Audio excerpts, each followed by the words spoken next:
Welcome to Coastal Front. Join us each week as we sit down with the movers and shakers of Vancouver to discuss stories of business, politics, accomplishment, and failure. Our aim is to keep you dialed into what matters most in our city.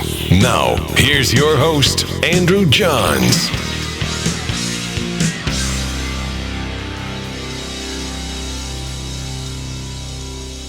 Okay, super excited to have Tim Brown, friend of mine, my lawyer. So anybody wants to mess with me, they got to know who they're going to be. I got to bring in for backup. Tim Brown, partner with Richard's Buell, Sutton. Tim, thanks for coming on the show today. Glad to be here. So Tim, we were chatting a little bit before we started filming about Richard Buell Sutton, RBS, and you were telling me that it's the oldest law firm in British Columbia? In British Columbia. And our managing partner says, we're old because we're good. We're not good because we're old. Okay, that's good. Now, I want to get right into this. You're in my view, you're a phenomenal lawyer. I call you often to help me out with different things. And so today I want to talk about a few things that are of interest to you, which is related largely to taxes. And I also want to spend a little bit of time talking about estate planning, because I know that's important to a lot of people that I know. And you did a phenomenal job for Crystal and I on that in our estate planning. So, but why don't we start, just dive right into it with the whole sort of change in tax regime that we've seen laid on us largely from the federal government right now. And there were three things that you wrote down that you want to talk about. So maybe we'll just start out with, what are those three topics that you wanted to get into? Well, there's three things that I don't object to, like just raising the rates generally across the board or something that's specifically, it's of general application. But there are a couple things that people have done that have really been targeted to certain people. And there's some non-tax fallout from that, which kind of bugs me. So it's a bit of a social aspect to it as well as a tax aspect, because taxes drive behavior. Yeah, sure. So one that really gets me is a few years ago, there was a problem about having non-residents own real estate and get principal residence exemptions when they shouldn't have. So they said, we're going to pass laws to stop that. Sorry, who's they? The federal government. The federal government. Yes. I should point out, by the way, before we go any further, because I know you told me to say this. Yeah. I'm a financial advisor. You're a lawyer. Don't try this stuff at home, kids. Yeah. That basically, we're having a conversation, but nobody should hold any of us to our. This is off the cuff comments, not financial advice, not legal advice. Exactly. Okay, there we go. Fair enough. Yeah. So the feds decided to. I think one of the first things that Trudeau did, tried to say we don't want this to happen. So they passed some rules, and one of the rules has the unfortunate side effect of if you have a child who is, say, challenged in some way, but they're old enough or they're smart enough and they're adults and they're smart enough to maybe have a job. Maybe get themselves up, cook food, but basically they could be taken by a swindler. So a lot of times people would buy a house for them, put it into a family trust or principal residence trust, and this person would have this house. It would not be in their name. It would not be, couldn't be taken from them with a stroke of a pen. And they got the principal residence exemption if they ever sold it, and it's the place they live in. But because of these rules, that's no longer possible. So either you have to put the house in the kid's name, which case they could lose it if they meet the wrong person, or they have to pay tax on the gain. And it doesn't seem fair because the rule was designed for. And what rule change was this, Tim? They basically said a trust was not allowed to claim the principal residence exemption. I see. Unless it was a certain type of trust, and they was the rule being abused? Well, not for disabled people. Well, no, not for what you. But maybe was that an unintended consequence of the reason why the rule was changed in the first place? Yeah, the non-residents were abusing it. Was the perception? I don't know the data. But it was nothing to do with residents abusing it. Okay. But when the legislation came in, it didn't specify between non-residents and residents. And so a lot of reports and comments were sent back to the federal government saying, you're nailing disabled people really disproportionately. Okay. And they didn't care.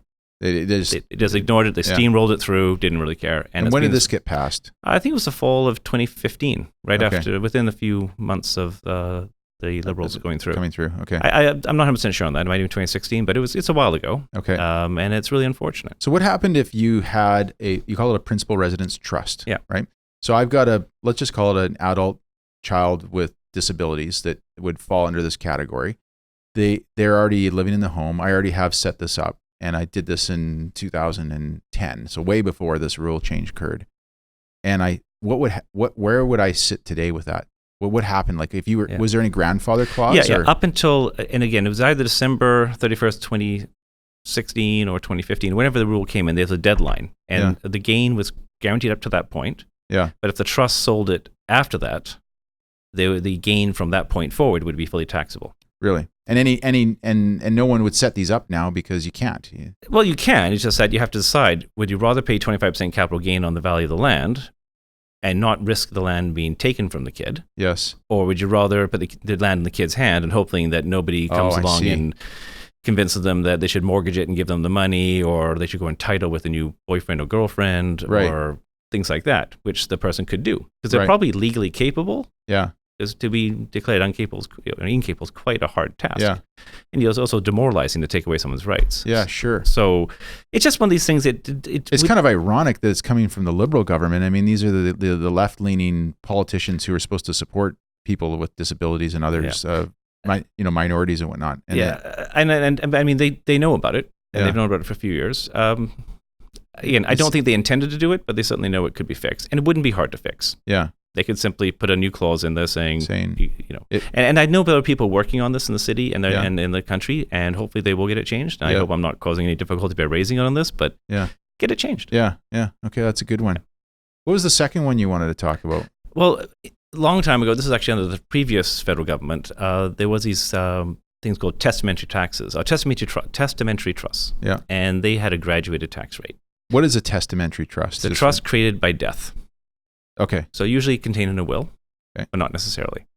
And what I've found in doing this 25 years is that sometimes there are people who have second marriages, and sometimes the children aren't the children of the second spouse. Okay. So when the spouse who dies, it's called Rachel, dies and leaves Frank behind, and the idea is that Rachel wants most of her assets to go to Frank for his lifetime, but then to Rachel's kids on Frank's demise, we'd often set up a testamentary spousal trust. So the assets go to Frank. He doesn't control them, but he gets a benefit of it. Yeah. Of the income, and it was about a $17,000 or $18,000 a year, or some maybe it's up to $20,000 depending on the tax rates. A benefit. So we can say, hey Frank, you're going to save $20,000 a year. Yeah. If you leave the trust. What kind of assets would actually go into this? Stocks and bonds. Stocks and bonds and real estate? Anything that generated income. Okay. Anything that had a capital gain, generally. Okay. And so they would save $20,000, and then when they died, everything would go back to Rachel's kids. So the kids were like, hey, we're going to get it back for sure. Frank gets to live off it. He gets a tax savings. Everybody wins. Right. So by taking this away, basically after 3 years, you cannot do this anymore. Like if you die, you're possibly grandfathered for 3 years. Okay. But that's even difficult. And then what happens now is... So this got removed by the Tory government? The Tory government, and the Harper government? Yeah. Okay. Yeah. And what was their rationale for, do you know? Well, they thought there was abuse on testamentary trusts. Okay. They thought there were people who were setting up like 30 of them and one death, and like there are tons of testamentary trusts created, which I agree is abusive. I'm not saying they didn't have some reasons to do it. There, as usual, you take an idea, and sometimes people take it to the absurd, and that ruins it for everybody. Yeah. But this one, there's a huge social impact because there's a lot of second marriages. And if you can convince the second marriages they are on death not to create lawsuits and have wills variation challenges and litigation, it's better that way to avoid that fight. Sure. And so it took away a real nice tool that I could use to say to everybody, hey, everybody wins here. Yeah. And now they took away that. So now the surviving spouse doesn't get a $20,000 benefit. I see. So... it just seems like, for $20,000 or 30, right now it probably, with the higher new tax rates are in, it'd probably come out to about $33,000 savings a year. Yeah. It just isn't that big a number. If you look at how many people it applies to across the country. But for the few that it does, it has got a big impact. I think so. Yeah. And again, I'm worried more about the social impact as opposed to the tax revenue loss, which I don't think is significant, but the social impact I think would matter. Well, see, I think that's one of the things that I find so neat about you, and I think that this sort of dispel the myth of all these, crooked lawyers out there, is that you guys aren't all looking out just to try and maximize your billing hours and focus on, maximizing your clients, financial gains. Like, there's two examples you've already given where this is really about making sure that people who are disadvantaged have an opportunity to just, get a little bit more, get by more. I mean, this is a good way of being able to. Yeah, I mean, the disadvantage certainly applies to the first example. The second example, generally speaking, these aren't necessarily poor people. Okay. But it's still $20,000 means something. I mean, it might mean the difference between having a nice, be able to get a better nursing home, or might make nice to have a nicer, get a better car, not just having some more income security. Yeah, sure. So I mean, if it's the uber wealthy, they don't care. Yeah, $20,000 is irrelevant, but that's not most. That's not most people. Yeah. What was the third one you wanted to talk about? Well, this is probably the most political because it's still live in the news now. Is in 2017, the current government launched a massive 30-year overhaul of the tax rules dealing with small business. Okay. And while some of them, this was huge in the press. I mean, it's still big now. It's huge still. Yeah. I mean, it's what happens. People are now getting their tax bills, and the level of sophistication and confusion. The level of sophistication you need to understand these rules, and the confusion created by the rules is astounding because it was rammed through politically, not sensibly. And you have 2 months on July 17th, I believe, 2017, or mid-July 2017. And basically, the end of September is like, okay, that's all the consulting period. But how many people are doing this sort of stuff during the summer? Like they release it on purpose, right? And it's still a mess. There's something called TOSI, tax on split income. Tax on split income. Okay. So we call it TOSI. Okay. And there's been a survey done of a collection of all the government responses on questions about TOSI, and it's like 200 responses. And they're not all consistent. And this applies with my rule, which is if you don't like the answer you get when you call CRA, hang up and call again. Yes. Although they're not going to be bound by anything they say to you. So, right. Yeah. But that's right. At least it gives you plausible deniability. But it's just really problematic. So Tim, let's talk about sort of you've touched on three items here, and they all seem to have a common theme. Can you kind of? Well, the big theme for the last item is that the federal government seems to think that business owners were doing bad things, and they should be taxed the same as regular people who don't take risks. And that's the problem I have with it. A business family, generally, they don't have overtime. They don't get paid vacations. And they're guaranteed nothing. They don't get severance if they think if the business fails, they don't lose their job, they lose their house. Right. And so the whole idea of saying business owners should be taxed the same as employees, or people who don't take risks, federal government employees, et cetera, it doesn't really make sense to me. And in the paper this week, it was saying there's a huge lack of business investment in the country. And a lot of my business owner clients are like, it's actually, if we invest in the States, we'll get like a 16% better return on investment. Right. So why not sell it in Canada and work in the States? Yeah, sure. Or own in the States. And that's not what I want to see for Canada. Canada should be a haven for entrepreneurs and the entrepreneurial spirit, which does exist here.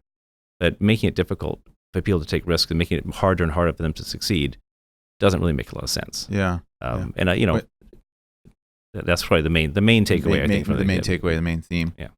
In your view, we have an election coming up in October of this year. We may or may not have a new government. I know for myself, I hope we do. And for the record, I did vote for Trudeau because I was inspired by the guy, but I quickly became uninspired not too long after I made that fatal mistake. My question for you is what does the government need to do to reinvigorate small business investment in Canada today, in your opinion? Well, there's a big theme that came out of this 2017 changes, which is the Tax Act was last overhauled in 1966. And it was a big thing. I can't remember the name of the commission. I think it was a Carter Commission, something like that. And it took 5 years, and it resulted in the big tax changes of 1971. Okay. So it was a huge amount of input, the tax capital gains for the first time. These are fundamental changes, but it was done over like 5 years and a lot of stakeholders. The changes they tried to ram through in 2017, some of which they did ram through, were, I would say, equally as fundamental, especially with relates to businesses. And you had it in 2 months, and it was just a tack on bad wording. Some of the sections are like section 120.4 because they didn't want to fit it in before. They wanted before 121 and after 120, so they create .4. Okay. So what I would say is the Income Tax Act needs a fundamental overhaul. Like whoever comes into government to say, look, we think it's broken. Okay, if it's broken, let's look and see why it's broken. And let's get into the 21st century. Maybe we need to tax, intangible service providers like Netflix differently. Let's look at this whole thing. In the States, for example, you have a joint return, husband and wife, or couples, whatever. Yeah. 2 couples, they share a joint return. Yeah. Maybe we should do that. Yeah, sure. It seems like the whole tax system is so A, dated, and B, complicated. Is that a fair statement? Yeah, I mean, there are 2 things you could do to cut about a third of the Tax Act out, and I'm just generalizing here. Yeah. One is you have joint returns for spouses, and the second one is you get rid of the small business deduction, which I make a lot of enemies by saying that, but when I started in practice, the small business deduction, I think, was around 27%, 22%.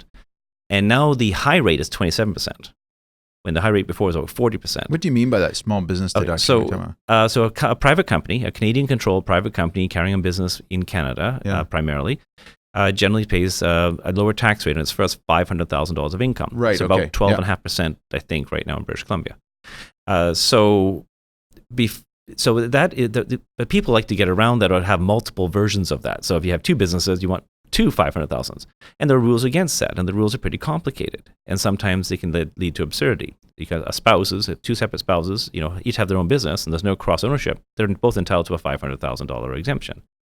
But if they have common shareholdings, they each own 50% of each other's company, they have to share one. The rules are just so complicated around this.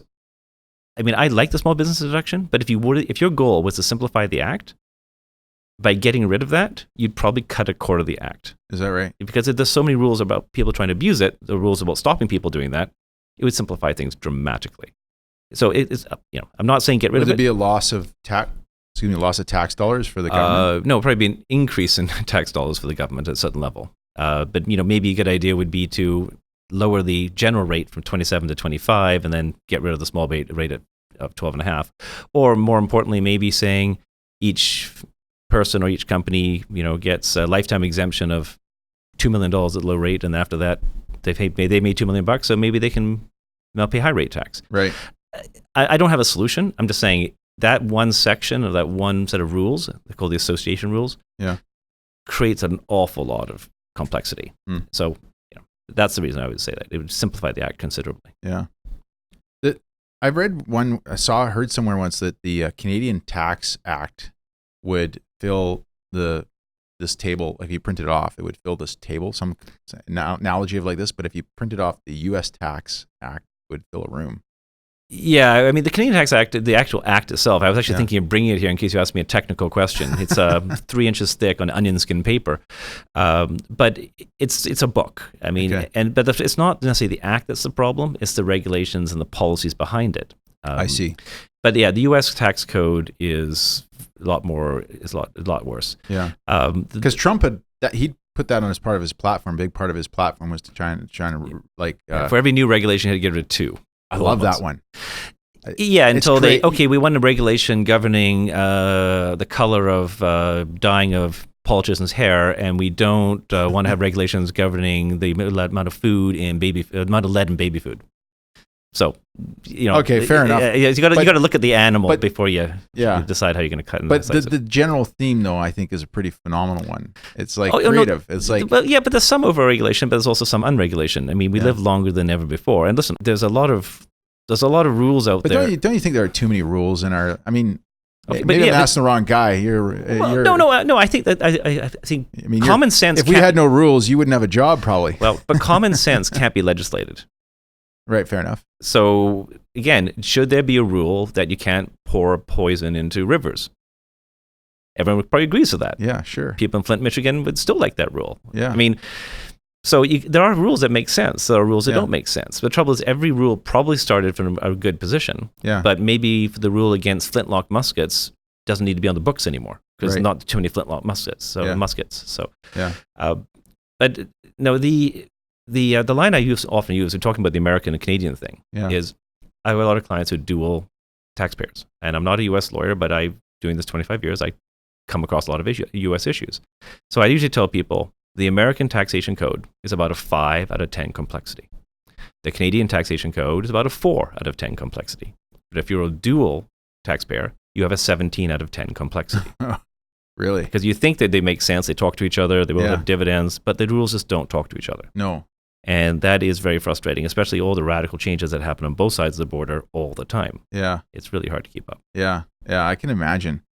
So one of the things I wanted to talk to you about is about estate planning, because that's something that I know we've taken advantage of, and you're just so knowledgeable in this space. And maybe I could start with just some real simple questions that you can help answer, because I know a lot of people who are my stage of life. They're married, they have kids, they've got wealth, and they're building their wealth, and they don't have a will at all. So can you just give me what is kind of the worst case scenario occurs for your children if there's a demise of parents at the same time. Mom and dad are driving downtown to go for an evening and tragically get hit by a bus and they're gone and they have no will and they've got 2 or 3 kids. Okay. Just because I want to sink I mean, maybe the answer is there's no problem, but I think that's not what you're going to tell me. No. Because I want to sink this home to the people who don't have wills, who I think need to go out and get those done. Yeah.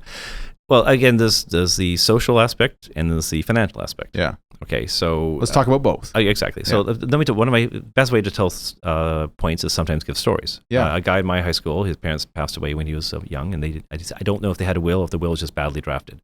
He turns 19, inherits millions of dollars, had all the money, all the friends money could buy, until he didn't have any more money. Right. I didn't know him that well, but it seemed like not a good idea. So when in 1994, I was up in the interior drafting wills. I had a hotel room and I had about a small little community, and I drafted about 40 wills. I got instructions, sent the wills up afterwards.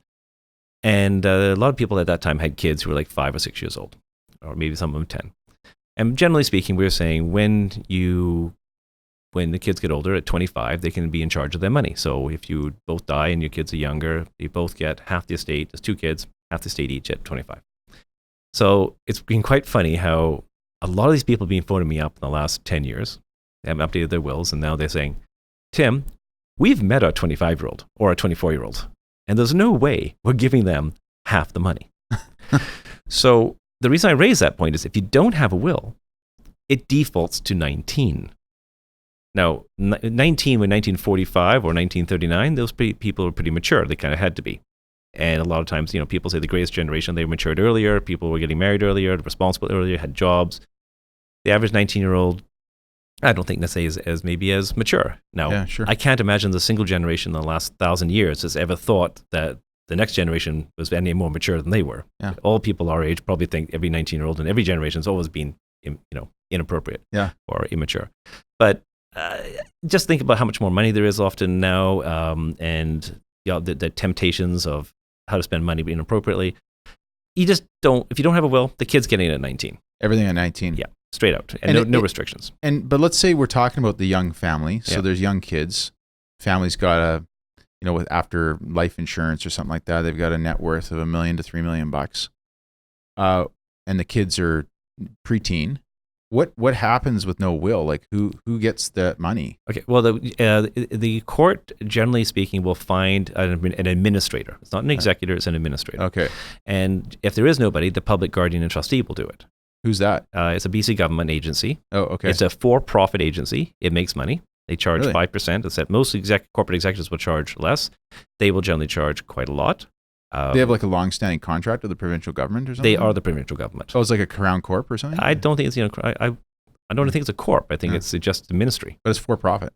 Like the probate fees, they're for profit too. Oh, it's a okay. tax, Yeah, right? fair I mean, enough. the government will make money. They just decided. I'm pretty sure the whole government's for profit. Yes, that's right. Last time I looked at my tax returns. Yeah, exactly. And these fees can be pretty high. And listen, they're fine. I've known some people who work at the PGT, Public Guardian Trustee's office, and they're good people. It's just, they will take it on, and nobody knows who they are though. Yeah. So the person who's running the money is not somebody you chose. It's sure. a government bureaucrat. Right. And they'll probably farm it out to an appropriate accountant and maybe farm it out to an appropriate investment counsel.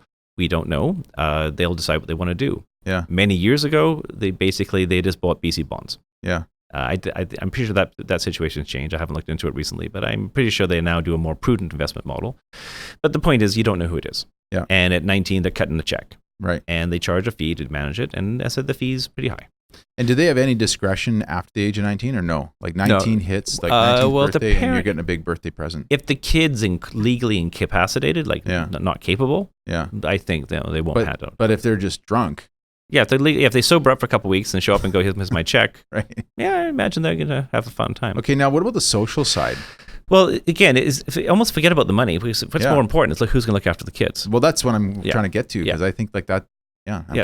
People say, should I have a will when I'm 19? I would say, look, having a will simplifies your estate for the people you leave behind. But as soon as you have kids, that's usually when people do get excited about having a will. Yeah, absolutely. And to me, you want to choose your guardian for your kids, because your closest relation may not be the best choice. Right. But often the closest relation is the one who comes forward and says, well, I should do this. Either I feel morally I should do it, or, I know the kids really well. But maybe they're not the one you want to choose. Maybe they're good with the kids, except for they believe in corporal punishment, or they belong to a religious group that you don't subscribe to. Maybe you used to, but now you don't. Yeah. So the point is, someone's going to get appointed, and it's probably not going to be the government. The government will look to a family member or someone appropriate. I have not done the research on this recently, but generally speaking, it'll be a family member, unless it's obviously wrong. Sometimes it's an older person, like a grandparent or a parent. But the point is, you're not choosing; someone's choosing for you. Yeah. And can the kids get caught up in social services during this process? I would imagine right away, if there was no one coming forward, they would probably do that right away. That would happen. I mean, the kids aren't going to be left alone to feed themselves at 5 years old or 2 years old. I mean, no, the system will kick in. Yeah. But it just won't be the system you choose. Yeah. So again, I don't have a ton of experience on what happens when these kids write in the next day, but I can guarantee you they'll be looked after. But I would imagine it's going to be a family member. Yeah. The point is, in the long term, 2 years later, 5 years later, are they going to be kept together? Yeah. Are they going to be taken apart? All you know is the person who's looking after them is maybe not somebody you would have chosen. Yeah, sure. Makes sense. Yeah, and maybe they're shipped off to a different, maybe the closest relation lives in Australia. Yeah. Great place to be, but maybe not what you intended your kids to be raised. Yeah, absolutely. Yeah. So when it comes to estate planning, most people right away think just wills. But there's more than just wills, right? Because you had us do, there's like some other documents that I remember. Well, the three primary estate planning documents. What are they? Will, power of attorney, and a medical representation agreement. So what does a will do? In like layman's terms, what does a will do for you? Upon your death, all assets that are in your name are given to your executor under the terms of your will, and your executor has the right to then sell the assets, pay money, pay bills, get money to your kids, your heirs. They have that right. You don't have to register your assets any way other than just in your name. So it's not a lot of work. It covers everything that happens to be in your name. And it only applies on death. Okay. So a will's good for that reason. It's simple. It's understood, the concept. And a will also determines if you're a parent with underage, like with minors. Yes. The Wills and States and Succession Act allows the person in a will to name their guardian and the terms of the guardianship and things like that. Usually don't want to make it too complicated, because one thing about wills, a lot of people attempted to rule from the grave. Yeah, I love that saying. I use that all the time. You said that to me years ago. Yeah, and can't rule from the grave. Well, people try all the time. And the one thing I usually tell people against that, and if you remember this, is I say, I can guarantee you that we can agree on one thing, which is the future will not be exactly what we think it's going to be.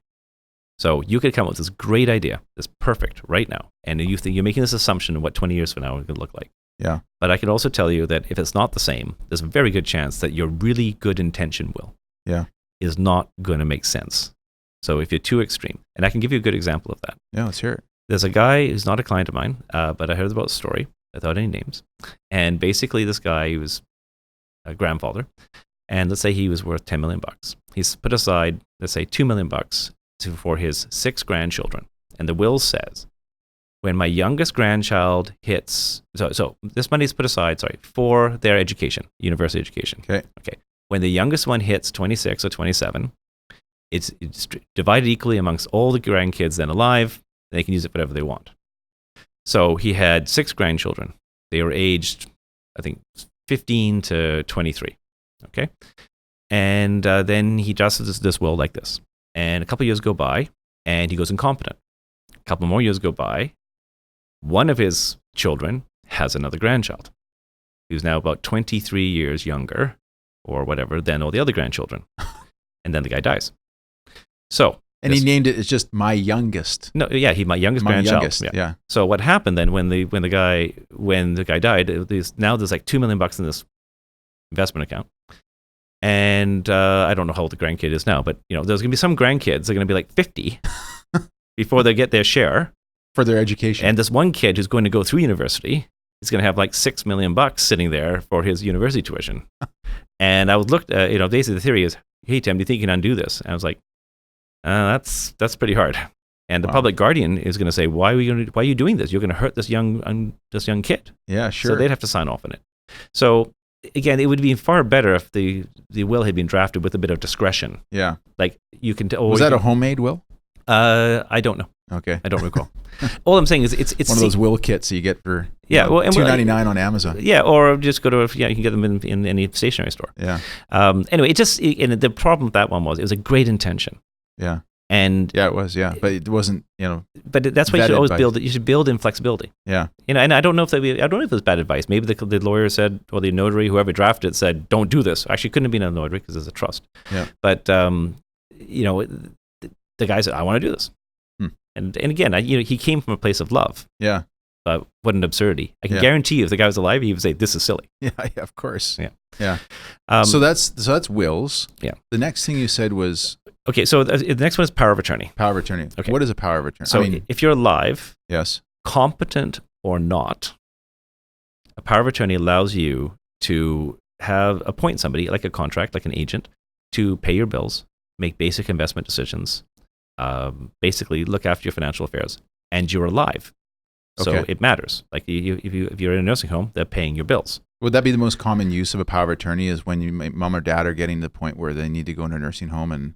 Well, or just living at home and they got a nurse next door or some other these great services. But this is to allow the kids to kind of start taking care of mom. And it doesn't have to be a kid. It could be a trust company. It could be a trusted friend. It could be a sibling. I see. Anybody you want. Are there various levels of powers of attorneys? Like, could you have like a power of attorney that just restricts those? Yes, you're allowed to have restrictions. Mm-hmm. So a lot of times power of attorneys, we have our generic one.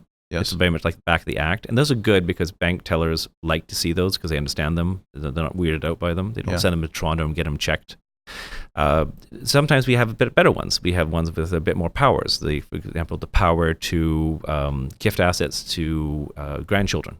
To say, hey, if you want to give a grandchild for a car when they're 19, you can actually, the attorney can say, we know you wanted to do this, so we're going to have the ability to give a gift. Okay. You generally can't give a gift otherwise. Yeah. Because really, your job is to protect the person's assets, not to give it away. Give it away, yeah.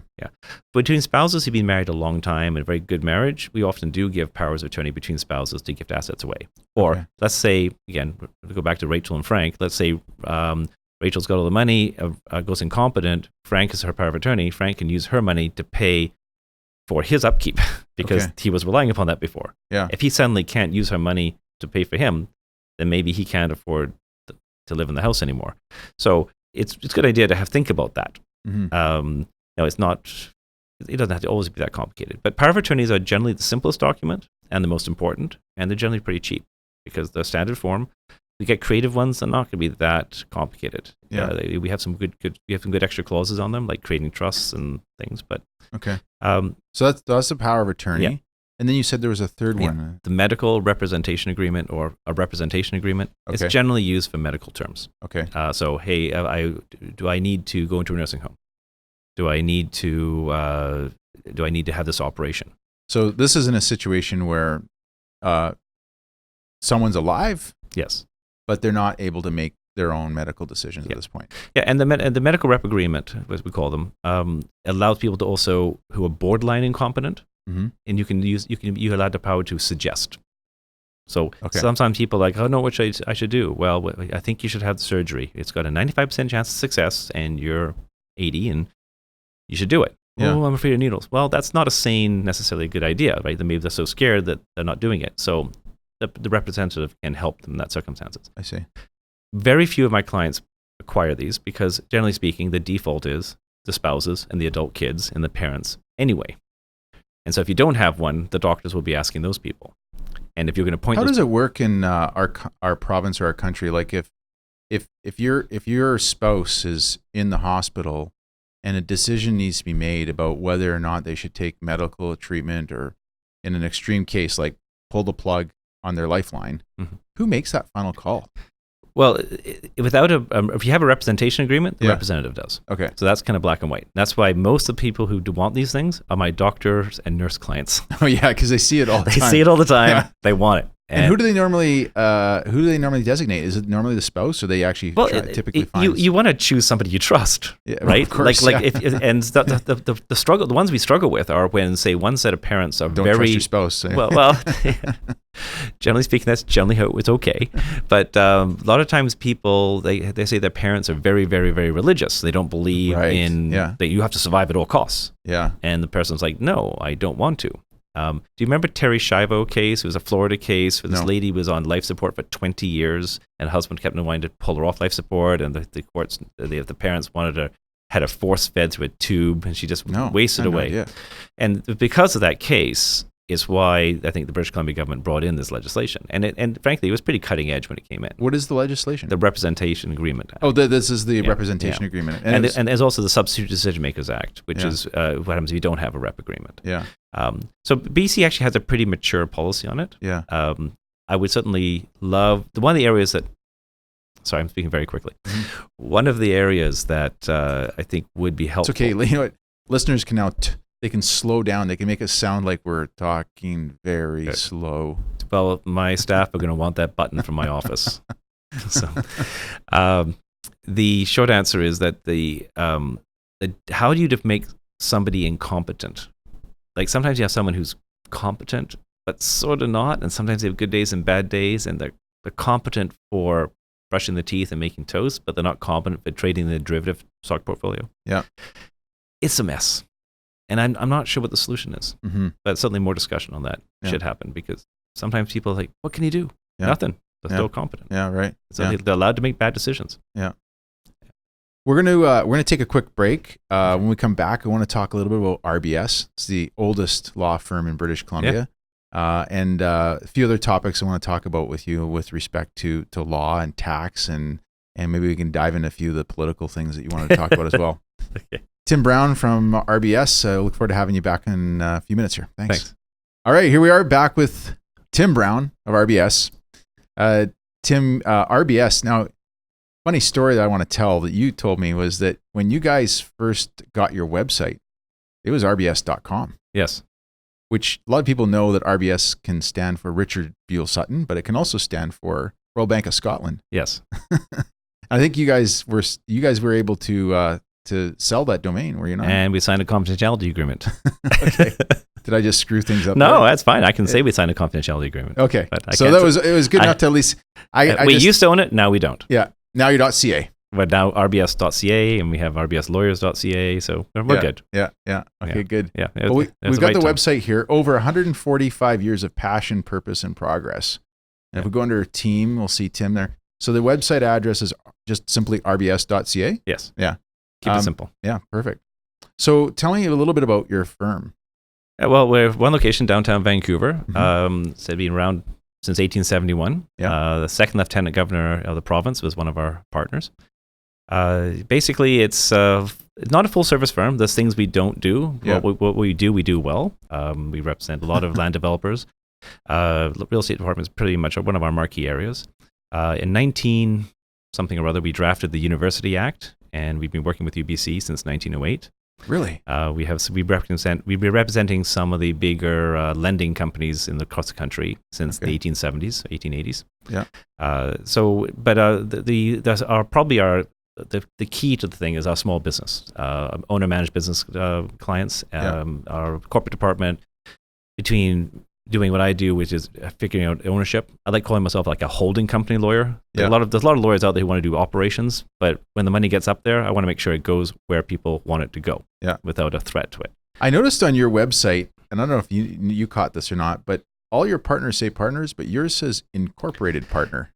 Yeah, well, I'm less. And I think you're the only one on there. Well, there's other incorporated partners, but I'm the one who's I'm a bit of a stickler for detail, and so I'm an incorporated partner, which means I'm less of a human than most partners. Part android. Yeah, well, deep down I'm shallow. Basically, I practice what I preach. I'm a small business owner, sure, and that's one of the reasons I mentioned earlier. These taxes really bug me because they hit me as well. Yeah. But the idea is, we have a lot of small business clients, and we're really good at mergers and acquisitions, just making sure they run smoothly. Yeah, and sure. we move at the speed of business, which is, if you deal with bigger companies, they have controllers. So something comes out, they want an opinion. Yeah. It's going to take them 3 weeks to get that opinion. A lot of my business owners are like, okay, Tim, get off the cuff. What's the answer? Yeah. And I say, okay, I'm not researching this, but my off the cuff is blank. That's why I call you all Yeah. the time. You're great. Like you guys are great like that. Not just you, your team. I mean, you guys have a phenomenal team. Yeah, I know. And we've been largely trained that way. Managing partner Jeff Lowe has been managing partner for like 30 years, and he's fantastic. Is culture in a law firm important? It's critical. It is, huh? We have a no. I can't swear, but Sure, no, you can. We can always blank it out. Okay, well, you say the word, and I'll say beep. Okay, well, a no jerk policy. Substitute the word jerk with something heavier. Yeah. We get rid of people who are profitable but jerks. Yeah. Like if we're not gonna end it. We don't have a lot of pushback when someone in the group says, "Listen, this person has gone off the reservation, and they're insulting staff or whatever." We just don't put up with it. Yeah. Yeah. It's good for you. it's in a small firm like this. Everybody knows who everybody is. Yeah. Does anybody in your office work as much as you do? There's a couple people who are up there. Okay. Yeah. I'm an insecure workaholic. Insecure workaholic. I can never rest on my laurels. I always have to come up with a better way of coming up with something. So, and I'm training up a lot of people to think this way as well. And we're quite blessed because a lot of our new generation people, which a lot of people say they're into work-life balance. A lot of them are really having a strong effort, and they got some balance, but they're also really putting in some good hours and really coming up with some good results and being efficient. So we're really bullish. Yeah, good. We're going to come back to talking about a few tax-related items, but actually just a thought of something else I wanted to ask about, going back to wills and estate planning, because we just did a revision of ours. And one of the things that you had us insert was what you described, I don't know if it's your term or if it's a generic term, but called a growing up fund. Right. Can you kind of explain what that part of a will is? Okay, so I do like to come up with different ideas, and I try and get some like a sexy name to them. Yeah. So we have I have a Kamomi agreement, which is called "Keep Your Mitts Off My Inheritance" agreement. It's basically a watered down family law prenuptial agreement for new families. Okay. So I like coming up with names. So the Growing Up Fund is another example of this. And with the Growing Up Fund, I had a situation, and like most of the ideas, you get faced with a situation, you've solved the problem, and you go, someone else could benefit from this. Right. Yeah. So sure. why don't we, precedent it, bring it out and summarize it and see how other people want to do it. So the situation we came in was as a husband and wife, and they had a child. I had a couple children, I think, but they also had their guardians they were naming for their children were a nearby friend. Okay. And they had a child who's the same age of one of their other children. And these people did not have nearly as much money. Right. And so what was happening is these kids were elite athletes, and they were going to various camps around the world, and always paid for by my clients. And they realized that if they died, there would be lots of money to send their kid to these elite camps. But the guardians could not afford to send their best friends, their kid's best friend, to these camps. So I said, why don't we design a trust? We take a sum of money, something that's not going to bankrupt the estate, but let's say if the estate's worth $5 million, $500,000, $300,000, put it into a little fund, only to be used for the benefit of the children of the deceased, plus the children of the guardians. Right. So if you want your kids to go off to private school, and the guardians' kids can't afford it, you can use this money to pay for the kids going to private school. Yeah. You need to go out. You want your kids going to Disneyland 3 times before they turn 15. The guardians can pay for their kids to go. Yeah, sure. So because you don't want your kids deprived of what you think you've worked hard for. Yeah. But on the other hand, you can't really put a burden on the guardians. Yeah. So I dreamed that up, and we probably recommend it as one of the 50 or 60 or 70 things that we sometimes say, oh, you've got kids and the guardian, are they wealthy? No? Okay, well, have you thought about this? Yeah. And, drafting a will can sometimes take 25 minutes, half an hour. Having the questions and having the discussion with the clients, making sure we actually do what they want, and they go, oh my God, it's a great idea. That takes hours. It does. Sometimes an hour and a half, 2 hours. Yeah, it does. Yeah, no, I have to say, I really appreciate the attention you took with Crystal and I to get that done. You're champ in that way. And my team is, because actually you've moved on to a better person in my firm now, right? So, well, talking about Tommy, so he had another good idea. Another thing that he inserted was what's Tommy's last name? Tommy Chan. Oh, there he is there. Tommy also inserted something that was pertinent to my group, and actually a lot of people that I know should know about this, is digital assets. Right. So can you speak to that for a moment? Well, this is a growing area of law. I think you're going to see legislation across North America on this, and there's quite a few people who are now talking about this now. Now I can't remember, was it Bruce Willis or some Hollywood elite guy was going to sue Apple or something when they realized that they couldn't transfer their iTunes account to the next generation. Like when they die, their 85,000 songs are gone. Really? Yeah. And if you look at the user agreements on these things, if you actually read them, which nobody does, I'm sure, but if you look at them, these are a license to use for your life. So if you don't like that, then you maybe have to go to a different music provider. But look at all the digital things you have. You've got a Google account. You've got a Facebook account. Who has access to that? Who gets to decide whether you delete things? Right. So it's just a growing area because this is a phenomenon. Yeah. And absolutely. it's really powerful now. So we put that in. That's a good point. Because the other day, I was sorry to interrupt him, but I was looking at my kids wanted to watch a movie, and freaking kids are old enough now, they figure out how to buy movies. And I'm trying to get them to stop. I don't know if there's some adult thing you can put code in there. Because my daughter's now buying movies, and we have 87 movies, and I've paid like $12 for each of these things. I'm like, what's going to happen to these after Crystal and I are gone? And it sounds to me like they bought them. They didn't rent them, right? So they bought them. Well, I think who's the ownership of those? Well, it'd be your account if it's a Netflix or whatever it is. Yeah, if I'm gone, they got to rebuy. The other thing too is that some people run their entire businesses now through, say, an Instagram. Yeah, and I don't think you could incorporate an Instagram channel or something like that. So would that fall into that category of a digital asset? Again, there are actually people who are way smarter about this than I am, who's been done the big deep dive, but you really have to look at each provider's rules. Yeah. And every provider has their own rules. But when it comes to the will, what's the purpose of having, what's the basic theme of having a digital asset component to your will? What does it say? The two big reasons I have it there are, one, I want to make sure when the executors read the will, they go, oh yeah, we better deal with these things. Right, because they might not even think about it. They might not think about it. And the second one is that when you're going to talk to the provider and they're saying, well, are you sure you're allowed to do this? Yeah, look at paragraph 83. Right. So, if there was something, if somebody had an asset that was so valuable, let's say, I don't. If someone had a YouTube channel or something that it was, I think Ross is a good idea. Let's say YouTube or Insta. No, there's people like my cousin has like 2 million followers on her YouTube channel. Okay, so if there's someone has something and it's clearly worth a lot of money, I would say you're not just going to rely upon the generic digital assets clause in your will.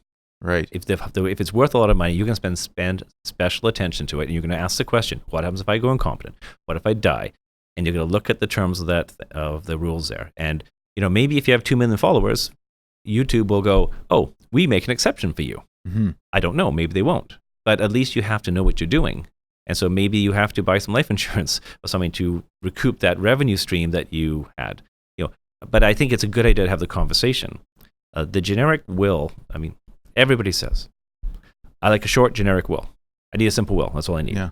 And that generally is never the case. Yeah. And is there any case where someone shouldn't have a will? Yeah, actually, I get into fights all the time with lawyers. I go, no, I'm recommending a client not have a will. What? Every client gets a will. And I said, no, they don't, especially not in British Columbia. British Columbia has part of the Wills, Estates, and Succession Act that allows basically a will to be varied by a court after you die if three things happen. One, you have a connection with British Columbia. You own real estate here, or you live in British Columbia. 2, you have a spouse or a child. And 3, you have a will. So if you don't want someone to challenge your will, are you going to move out of BC? Probably not. You're certainly not going to get rid of your spouse or your children. So of the 3 things, getting rid of the will is the easiest one. Okay. So a lot of people who say, hey, I've got 2 kids. I've been married once. Everything's great in the relationship. I'm going to leave my kids 50-50 the money. Should you be worried about will's variation? Probably not. There is a case from Sanity, I think from the 1990s, where the house was left, the state was left 50-50, and one kid goes, that's not fair. Went to court and got more. There's some facts in that case. I'm not sure the lawyering is exactly equal in that. And this is under the Wills Variation Act. Well, it used to be the Wills Variation Act. Now it's Part 5 or 6 or something under WESA, the Wills, Estates, and Succession Act. But it used to have its own statute. The basic theme here is that the provincial government has some laws in place in BC that can override a will. They can vary the will. The court can substitute the deceased, the will maker's terms, for what the court thinks is fair. And is this unique to British Columbia? It's not Or unique. It's Like, does Alberta have something like this? of all the provinces in this country, I believe BC's is the easiest one to vary. Really? It came out of a UK legislation called the Dependents Relief Act in the 1900s, and British Columbia adopted it way early on. And they used to have to prove financial need. Now you don't. So you could have a billionaire son or daughter challenging their wealthy. Any parent doesn't have to be wealthy. You could have a really wealthy daughter challenging their parents' will because they know they can challenge it and they got lots of money, and everybody else in the family could have no money to fight it, so they just cave.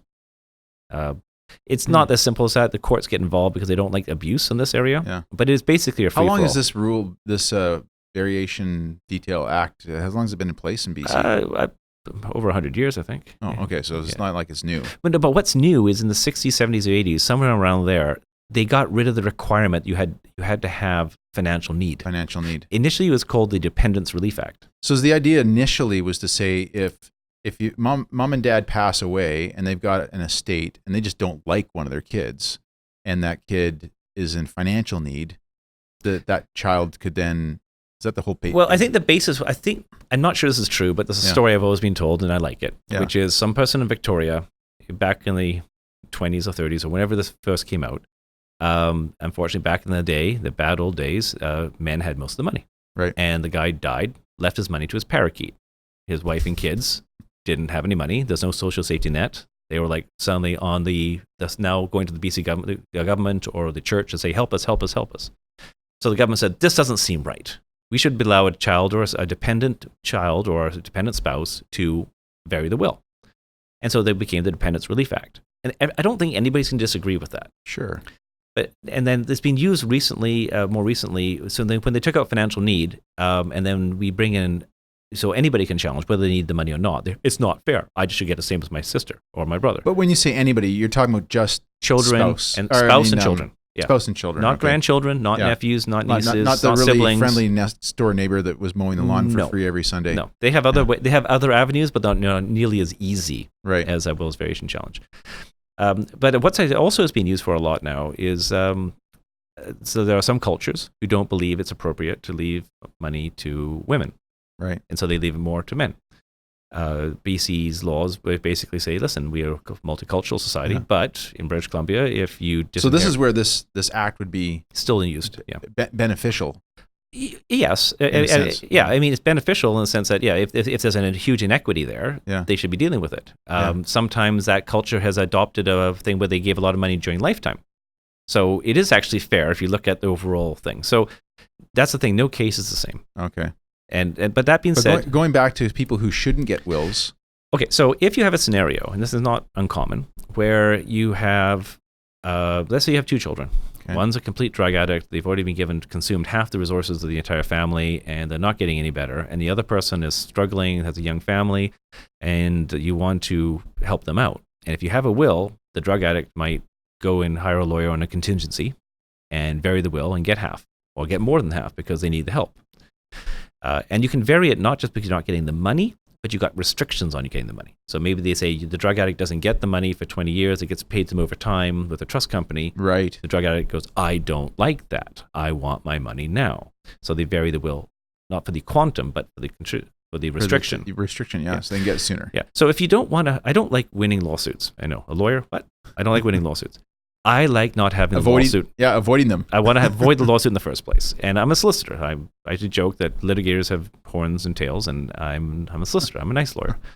But if you can't avoid it, you fight it. But if you can avoid it, even most litigators will tell you avoiding a lawsuit is the better way to go. So in this scenario, if you don't have a will, there's no lawsuit. Because there's nothing to contest. Well, no. But the wills, the division of the WESA of the statute that says what you can do says the court may vary the will. Yeah. If there's no will, there's nothing to vary. Yeah. So lawyers, especially, sometimes lawyers who sort of dabble in this area, like, are you kidding me? You got to have a will. I said, show me the statute. Show me the law that says you have to have a will. And they go, well, the Trustee Act, no. The Wills, Estates, and Succession Act, no. It says, if you have a will, this is what a will looks like. This could be a will. Now, that actually raises an interesting point. Have anybody in your listeners, or have you ever got into a plane, and just before you got on the plane, you tweet, if the plane goes down, give everything to the Hare Krishnas. Okay. So before 2014. The only reason I'm laughing is because the reason Tommy's working so hard, I think maybe even tomorrow on Saturday, is because my wife and I are going away on Monday on a plane to Europe. There we go. And, on a Max 8? Yeah, no, I don't know. I'm not too concerned, even if it was a Max 8. I feel like, Okay. but that's, I'm just laughing because it's so, you must get calls like this all the time. Well, but up until about travel season and the date in which people want to update their wills kind of highly correlated. Unfortunately, I would just tell people up until about 2014, I said, look, go at your holiday. Don't worry about it. I've never had a client die on holiday. Now I've had 3 of them die on holiday. That's the benefit of age, Yeah, right? yeah. Eventually you experience almost everything. Yeah, there we go. Yeah. So going back to the thing about the will, Yeah. If you don't have the will, there's nothing to vary. So what we do is we do non-will planning. If they're over 65, or 65 and older, we can use joint partner trust, alter ego trust. We can put things in joint tenancy. Life insurance is great. We can name beneficiaries. They can be beneficiaries in a trust. There's so many things we can do. TFSA, no will needed. RIF, RSP, no will needed. So you go through all the assets and you figure out a way to get around them. So it's going to flow the way you want it to flow. Now, because of the new rules put on by the BC government, the property transfer tax issue becomes a big issue now. Before, family members could transfer things around generally okay. Now you can't. Just because it's so expensive. Well, but the rules now apply to, before we could move a house, for example, from a parent to two parents to a trust for them without property transfer tax. Now we have to pay full-on property transfer tax, which is absurd. And then in some cases it can be over 4%, right? Yeah. If it's a big, expensive house, I understand the concept behind property transfer tax, which is the whole is that if you are going to rely upon what the land title office says, you have to pay a fee to rely upon the land title office. Mm-hmm. But if you're transferring from yourself to yourself, I don't think there should be a fee for that. Yeah. In fact, if you're transferring, the government over the last number of years has really benefited or depended on all the revenue from the property transfer tax. Yeah. Ironically, I think the latest budget by the provincial government, they've had to actually ratchet down what they originally predicted because the volume of sales have dropped off so much. Right. Actually, Tom Davidoff's coming in soon, and he and I were on Twitter, and he was kind of endorsing one of the comments I made, which is like, I actually think this onerous, because they've increased the property transfer tax for the most expensive homes. And I actually think they should have a model that says, this is the property transfer tax. It's not going to go up. But in fact, what we'll do is we'll give you a slight discount as long as you sell your house within 24 months of buying it. And encourage speculation at the highest end but you have to have a house over $5 million. Yeah, okay. That's interesting. Listen, if you think about it, you're one of the most creative guys. I love it. You're not aggressive. You're a creative guy. Love the concept of discussion. I think it probably goes against a whole bunch of other things that we're trying to do. But interestingly, well, it's not like it's going to address the affordability issue, anyways. Any house $5 million and over, no one's ever going to can afford that. Most people can. But your comment about that comment you made is that it's got a lot more to do with speculation than the Speculation Tax Act, which has got nothing to do with speculation. That's true. Well, it's like the is it the education tax, or what's the latest? The school tax. The school tax, which goes into consolidated revenue. It does not go to schools at all. And understanding that the NDP's proposal to the teachers is not any better than the Liberals were doing. So that's going to be interesting. The school tax. It's absurd. Oh boy. Yeah. Okay, so we talked about wills. What other things we're going to talk about? You remember? Well, one of the things we want to talk a bit about insurance. Life insurance. Yes. What are your thoughts on insurance? Life insurance. Well, I became uninsurable at 25, and I had swallowed some bacteria. My kidneys shut down, and I'm now insurable, but it took a long time. So one of the things I found is that I had to make myself self-insured pretty fast. So I ended up working really hard and saving my money. Your definition of self-insured is basically building wealth. Yeah, safe. Paid off my mortgage. Yeah. Did not go out for dinner. Yeah. A great night was a bottle of leapfrog milk or Black Tower. Okay. I've moved up now. I like better wine now. But the idea is I had to do that. I had to put life insurance on my wife. And interestingly, within 12 months of both my kids being born, they had policies on their lives.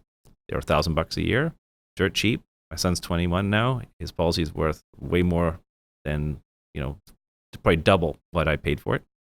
And I know they have guaranteed insurance now. So it doesn't cost a lot, and I love it because you can't take it away at that point. Right. I think life insurance is a really good tool. And one of the big things, and it's actually a theme that I should tell you, it's a big one for me now. Ever since the changes in 2017, there's been so many. The ones from the federal government. The federal government tax changes. Okay. Since that threw such a wrench into everything. And there's a typical situation where, for example, a lot of dentists, they incorporated, they dropped their salaries because they thought, hey, back in the 90s, CPP won't be around. Right? I think it's going to be around now. But there's a real big discussion whether it was going to go bankrupt. Yeah, sure. So people, baby boomers, they're going to zap. Exactly. Yeah. So the idea was these dentists would say no salary, so we don't pay CPP, no EI, and basically we're going to do dividends only, income split with our spouses, save money on a holding company. And they went heavy, one plan, heavy into it, no diversification. And guess what? 2017 comes along, boom, they are completely messed with. Their whole entire plan has been messed up. And they have to, so the government goes, that's okay, just put money into your RSP or create a pension plan. Morneau Chappelle sells pension plans, do that. Yeah, of course. But they have no T4 income. They have no RSP room. They have no IPP room. So the moral of the story is to diversify. I was going to say diversify your strategies or your... Diversify your investments. Diversify your skill set. Diversify your strategy. Yeah. Don't assume that whatever the rule... Well, it's like you said earlier, the one thing you can be certain of is that the future isn't going to exactly be what you expect it to be. Right. Yeah. And I... When someone says to me, I got some extra cash, should I pay down my mortgage? Should I buy some life insurance? Should I make some investments? And I go, yes. Do it all. Do a little bit of mortgage, do a little bit of life insurance, do a little bit of investments. Save some money for a rainy day. Just don't go whole heavy into any of those things. Yeah. Clients who have invested in one asset class. Some clients of mine I know were only invested in residential real estate in BC. Well, a lot of them have gone down now. Yeah, sure. They had a great ride. They've done it for 20 years. They're probably not complaining. But if they did it all heavily 2 years ago, yeah, they're not happy campers right now. Yeah. At the same time, it's interesting, like when I started off as a financial advisor in this business, now 20 years ago, shockingly, I was only 12 when I started, by the way. I'm older than you. Not by much. But when I started, you were taught, okay, tell your clients to diversify their portfolio. And what I've realized over the years, the people that I know who are the kind of the wealthiest, the ones that have done very, very well for themselves, are actually the people who've probably diversified the least, because when I talk about diversification, I'm not talking about just an investment portfolio. I'm looking at what their overall total wealth. They're ones who've figured out what they're really good at, and they just continue to invest in that area. Yes. And obviously there's risk associated with that, but I think a lot of the textbooks that you read is, for young people who, if anybody's listening to this, it's trying to learn how to be a good financial advisor.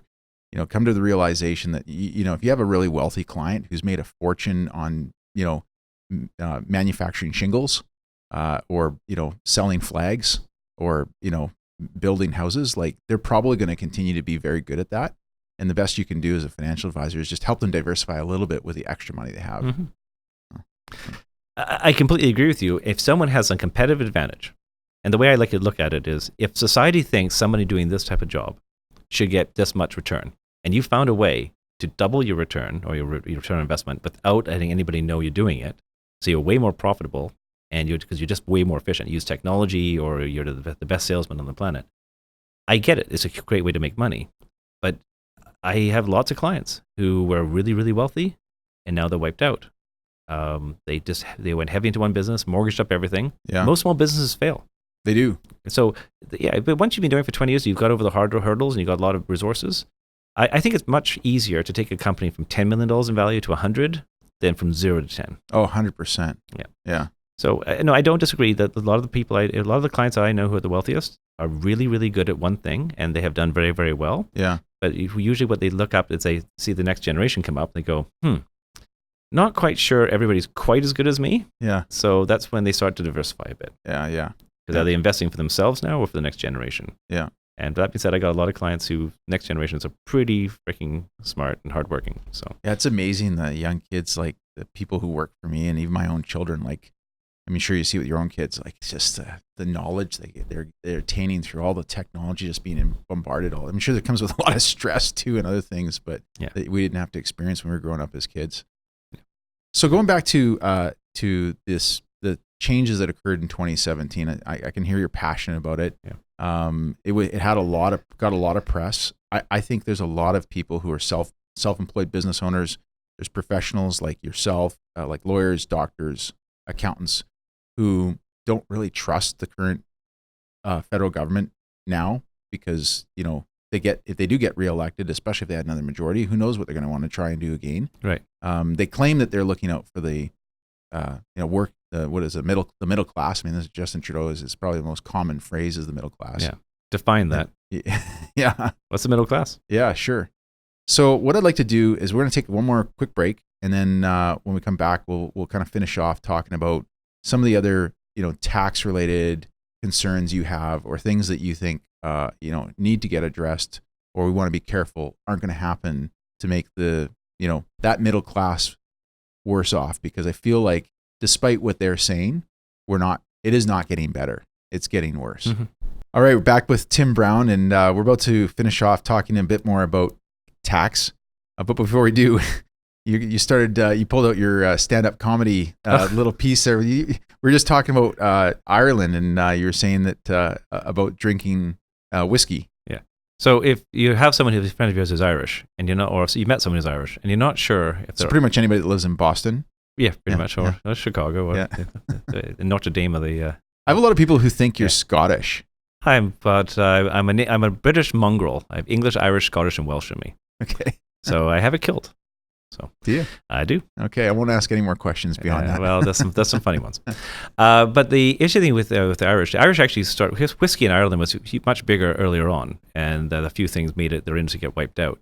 But if you're not sure if the person you're talking to is Catholic or Protestant, you ask them, "Are you a Jameson's or a Bushmills drinker?" And if they say Bushmills, the better chance they're Protestant. If they say Jameson's, better chance they're Catholic. They don't always drink on party lines, and there are other whiskeys out there. Yeah. But those two are the biggest two, and they're clearly, I find a pretty good correlation. Yeah. I went to the way this came up is I went to the Jameson's brewery, I guess you call it, a brewery tour. Yeah. And it was phenomenal. Yeah. And it was really good. Well, it was very well done. Yeah. Yeah. Yeah. So it's such an art. It's amazing. Yeah. What were the other two? You had you had some. The Kiwis. If you go to a New Zealander and you say to them, "Are you from the North Island or the mainland?" Okay. 80% live on the North Island, and they think that's the mainland because more people live there. The South Island is geographically bigger. Okay. So usually they say North Island. I mean, that is the mainland, and they start laughing, and then they realize that you were making fun of them. And I have 104 cousins on the South Island or the mainland who own 4.3 million sheep. So I'm kind of more partial to the South Island. And the last one is the Germans. Oh, yes. What about them? Because I have a German brother-in-law. I'd love to know. Okay. So the Northern Germans are very efficient, not known for the sense of humor or sarcasm. The Southern Germans and the Austrians are very efficient and have a sense of humor. So if you have a Northern German friend and they do something stupid, like knock their beer over, which happens, or hit their head or do something, you simply ask them, "Bist du Ostfrieser?" That translates into, "Are you a Newfie?" Because basically, Ostfriesland is the part of Germany that's right above Holland. Okay. And the Germans don't think much of the Dutch. And I think the feeling is mutual. So if you're saying, hey, the person's from Hamburg, you go, are you an Ostfriesländer? Bist du Ostfrieser? They go, "No, I'm from Hamburg."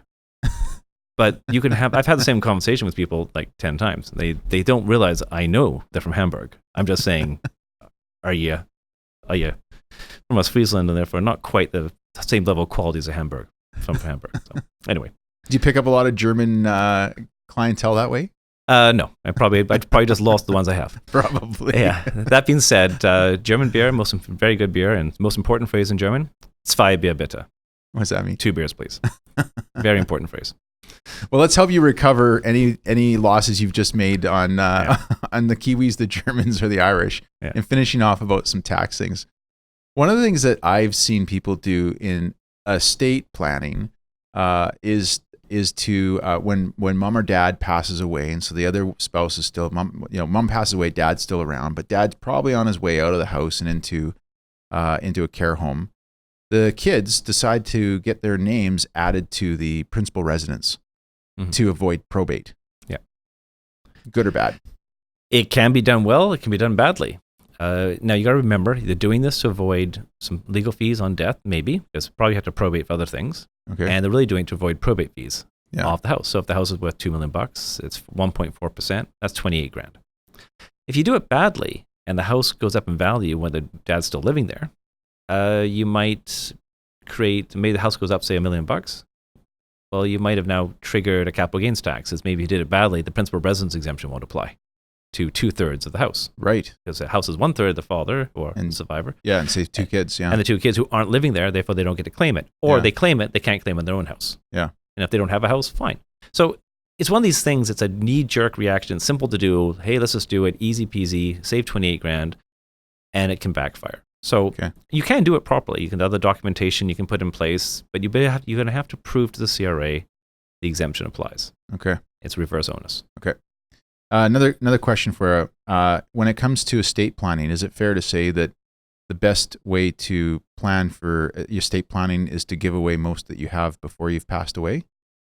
Well, again, that can be useful. I mean, I guess there's no universal rule for anybody, but what are the main benefits of giving away your assets before you pass away? Well, sure, you won't end up paying probate fees on it, but what if you still need the assets? That's my own problem. If I had a client who was 90 in good health, why would I want to give them away all their assets? They'd go incompetent, now they get nothing, and maybe their next of kin who got the assets said, thanks very much, there's a nursing home somewhere in Tumbler Ridge for you. Mm-hmm. Tumbler Ridge is a great place, I'm sure, but if you live here, it's a bit of a commute.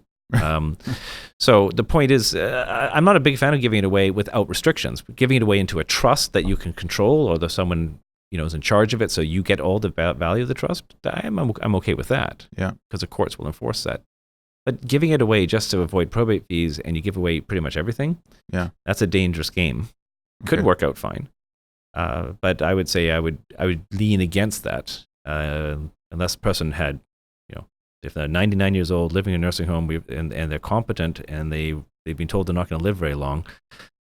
Sure, you have enough money for the comfort fund and enough, but then that we're talking about a short period of time. They know something's going to happen. Yeah, but if it's you could be there 5 years, 10 years, I would not want to be depriving myself of my assets. Yeah, fair enough. Especially if you worked your whole life for it. Yeah. Let's talk about business and incorporation. A lot of people I know start up their own businesses, and one of the first things they do to kind of make it official and make it real is to incorporate. Right. But I always kind of think, the cost of incorporation is generally pretty high. About $1,500 to incorporate a company. But then there's also the ongoing cost, right? Like about $400 a year to maybe $450 a year to hold on to it. When is a good time? That's legal fees, and then there's accounting. Yeah, that's what I'm talking about. Well, the accounting fees maybe $1,000 to $5,000, $6,000, depending on how big the company is, how much activity it has. Like let's say someone's allied health or a massage therapist or a chiropractor or something like that, and they're making $70,000, $80,000 a year. Does it really make sense for them to incorporate? Okay, so this is one of the reasons that the entire Income Tax Act has to be fixed. Okay. The one of the reasons why REITs were created, one of the reasons why these 2017 changes came in, is because if you incorporate, and the number of consultants and professionals who incorporated in the last 20 years jumped dramatically, is because you pay today 12.5% on corporate income, and 50% at the highest rate on personal income. Yeah. So that kicks in at $206,000, not 70. But the point is, it's a huge jump. Yeah, it's huge. I mean, as you know, one of my big frustrations as a financial advisor, I have never been able to incorporate. Well, that's because the government doesn't think you take any risk with anything.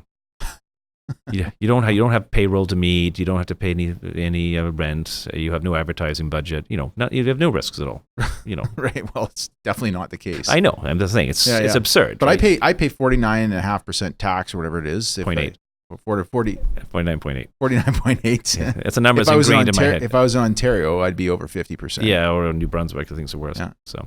And actually, even realtors were able to incorporate a few years ago, right? Yeah. I mean, before the federal. And don't get me wrong. I know that in your business, you are taking huge risks. You have payroll. You get all this, and I think that's the common denominator should be: are you taking risks? Are you risking your own capital? Are you creating jobs for other people? If you are, you should be allowed to incorporate and get a lower tax rate.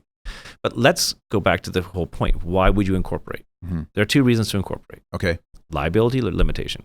So if you're doing a consulting and you're consulting on something that nobody will ever sue you on, you don't need to incorporate for that reason. Okay. Professional corps like doctors and lawyers, they can incorporate. They have no limited liability though. We have unlimited liability.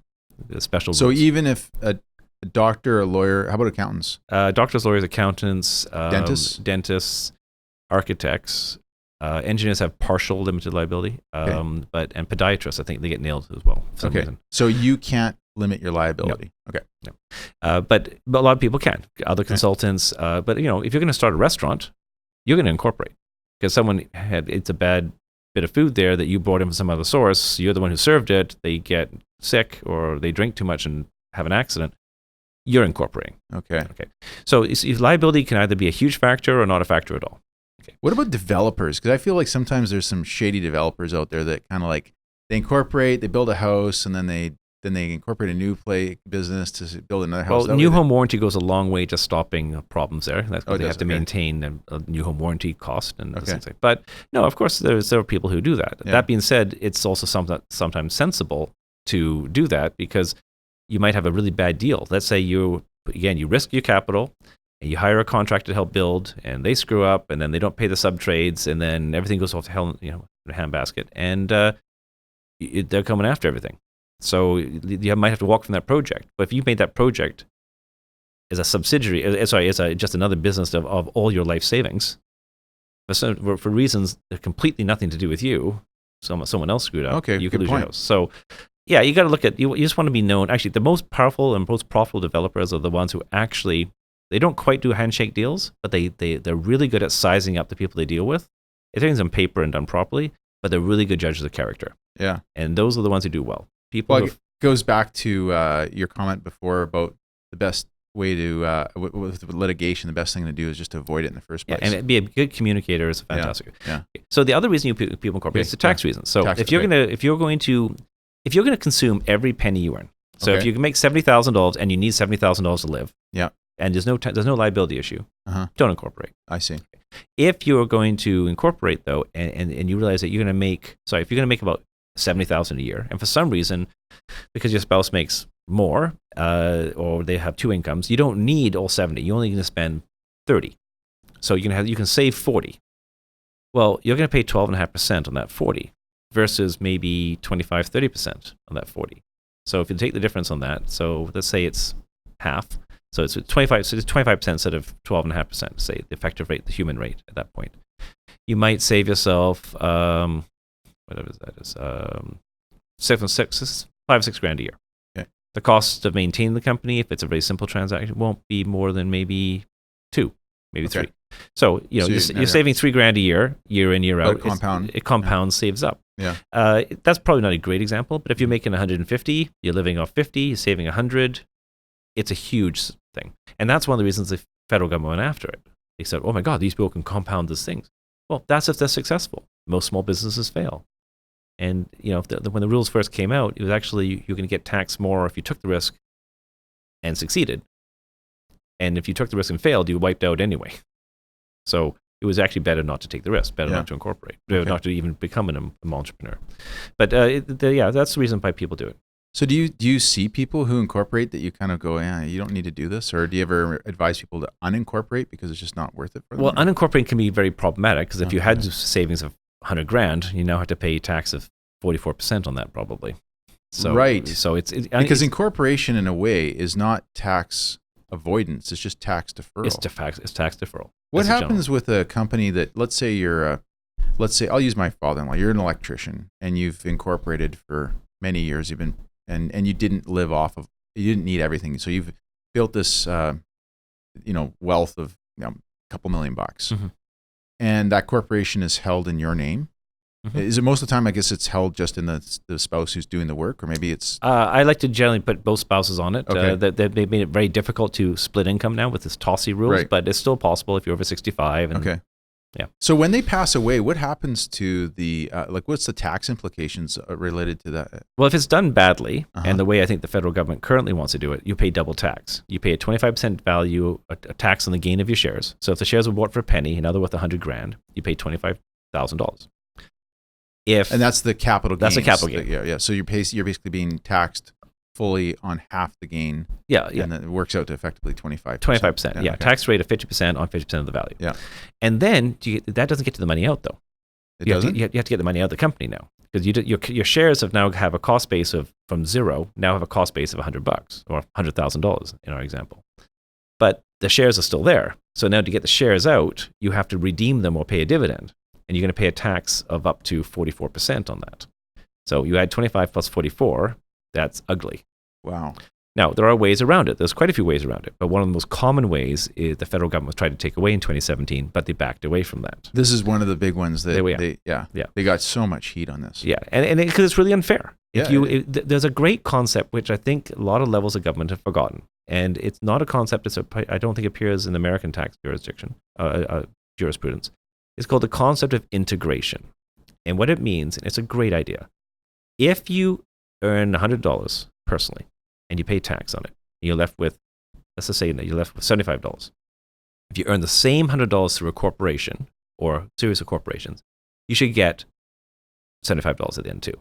You should not be punished, and you should not be benefit from having a corporation. At the end of the day, you pay the same amount of tax once it gets into dollars in your genes. So, yes, absolutely. Okay. The difference, I think most politicians, but even the federal liberals would probably say, we agree with that. But the problem is they're saying it's the fact you can dam up stuff at the lower corporate rate, and that is an unfair advantage because you have this super RSP. But to me, that's a small price to pay for these people risking all their capital. So 100%. If they borrow $1 million to start their business off, and they get to pay it back at 87 dollars, that seems kind of fair. Absolutely. Yeah. So not only that, if you're being taxed at a lower rate and it's in the corporation that you're building something, you're going to probably use a large amount of that money to reinvest and to duplicate that over and over and create jobs and create opportunities and build things. But the other thing is, if you look at small business owners, there's a family business concept, and public companies look at things in quarterly reports. This quarter, how do we do? Mm-hmm. The most successful businesses I know, especially these family businesses that have been around a long time, they look at things over 15, 20 years. Sure. So they might need to dam up capital for 10 years. Yeah, so they can buy something with a long-term vision.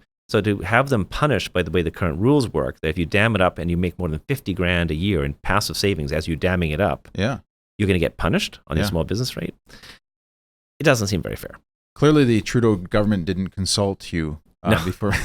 No. Then again, I had an opportunity to meet him during the campaign a couple times, and I declined. Okay. So fair is fair. Yeah, fair enough. Yeah. Well, Tim Brown, I'm really glad you came on the show today. This has been a phenomenal conversation. I can't believe we've blown through almost 2 hours of dialogue. I'd love to have you come back again. Love to. Especially maybe after the election, because we'll see what comes out from that. And I'm sure there'll be, every time there's a new government, there seems to be a new set of tax rules that come in. And it's been great to have you on the show. Thanks for coming on. Thanks for inviting me. It's fantastic. Thanks, Tim. Thank you. Ciao.